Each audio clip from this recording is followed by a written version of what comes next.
Hello, lovely folks. Coming at you with another video inspired by the Dance of Fear book by Harriet Lerner.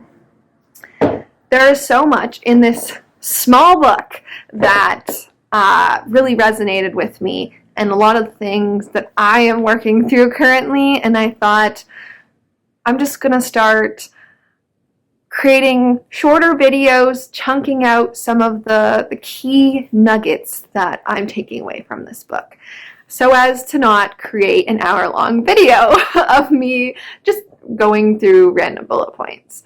So the quote that I'm drawing from in this video is, well, these are loose quotes. Some of them are I've type these out after reading the page, reading off the page, so they're not all exact quotes. But the thought from the book is, feelings are a package deal, and you can't avoid or deny the painful ones without also forfeiting part of your humanity. If you are never fearful, you may also have trouble feeling compassion, deep curiosity, or joy. Fear may not be fun, but it signals that we are fully alive. And I love this quote, and it makes me think of something that I heard actress Lily Reinhart talk about. For those of you who've watched Riverdale, she played Betty in that. I can't remember what else she's been in, but something she says in an interview when discussing like her own mental health challenges was basically like how she comes back to gratitude for being able to at least experience the full range of emotions, the good and the bad, and kind of recognizing that that's what we're here on earth to do.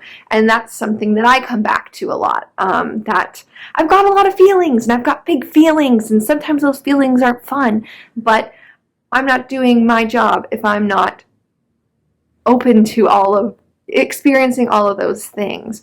And this is sort of a theme of this book too, right? Like, feel the fear, do it anyways. You're on this earth not to just play it safe. But I just love that it's a package deal, right? Like, we can't avoid the pain.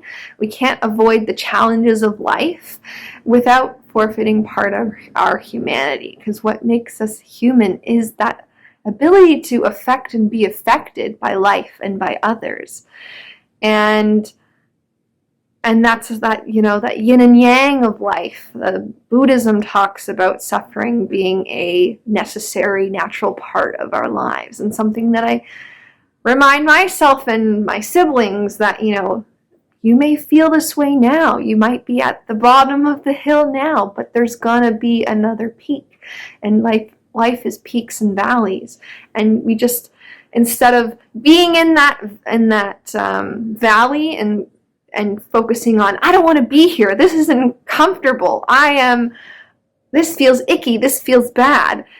Focus on, this is just, I'm riding this wave. I'm where I clearly need to feel these feelings. I'm where I need to be.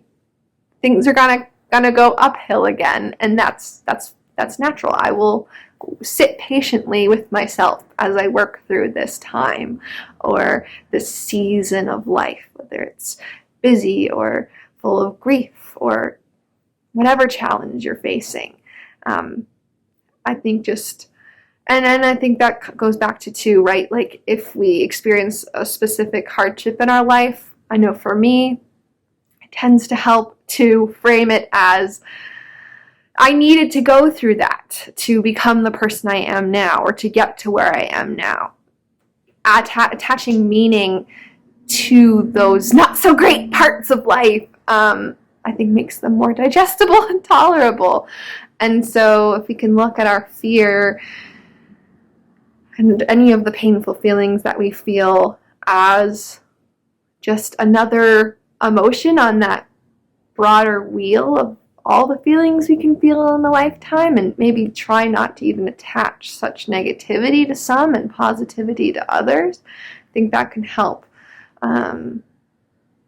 Just prevent, I guess, from that automatic feeling of needing to resist and reject fear. Because, yeah, if we invite fear in, it can actually give the illusion of control and preparedness, or that we are at least a willing participant in the discomfort. And that was another thought shared in the book. And I really like that. Inviting in fear, inviting in challenge into our lives, and looking at people and experiences in our life as teachers. It again, it can make a very difficult person become someone that you're actually really grateful for, or a challenge. Like for me, my whole competitive figure skating career and the challenges I faced there, and then having to quit unexpectedly, looking at that as that was a great teacher for me, and not as a, I don't know, complete loss or rejection of my abilities.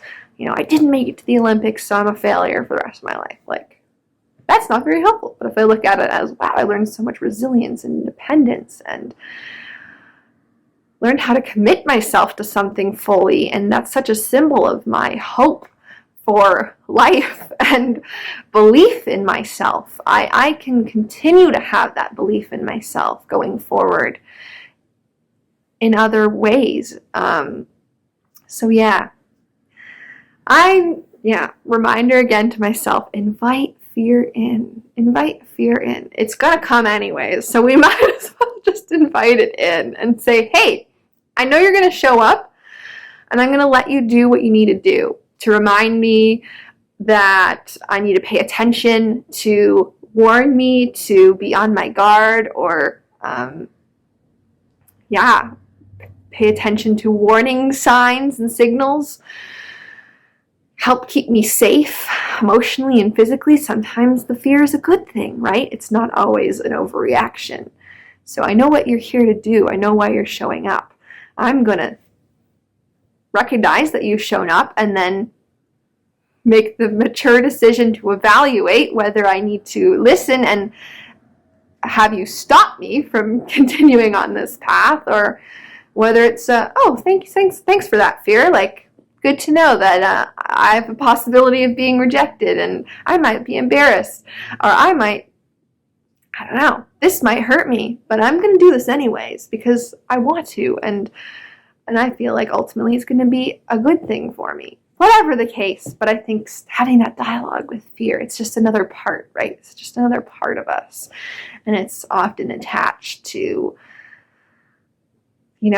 childhood trauma and all that, any of our past baggage. So anyway, that's chunk number 1. 8 minutes, still not a short video. We'll get there. All right, see you in the next one, folks.